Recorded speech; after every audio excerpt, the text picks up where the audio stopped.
William! Hello, sorry, excuse me. That was the way he opened the speech. That was a very strong opening. It catches everyone's attention the moment he speaks. William! Please give him a big round of applause for that. Now, what the story that he told was one of the truest stories I've ever heard. I mean, all of us can relate to that, like all the gentlemen here. You do that? Please keep it up. Only one. But yes, that was a very relatable story to all of us, especially to us college students. Now, I'm going to start my evaluation by telling you what I like and what you can improve on.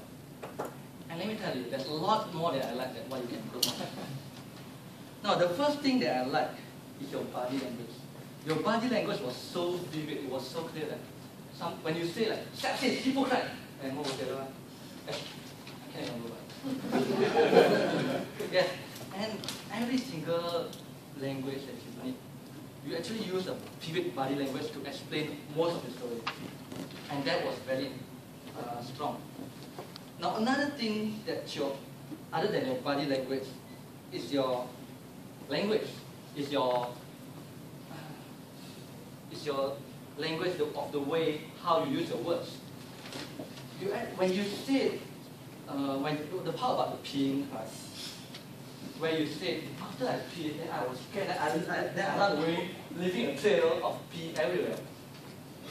Instead of saying that I peed and then I peed everywhere, you actually say, I leave a trail of liquid.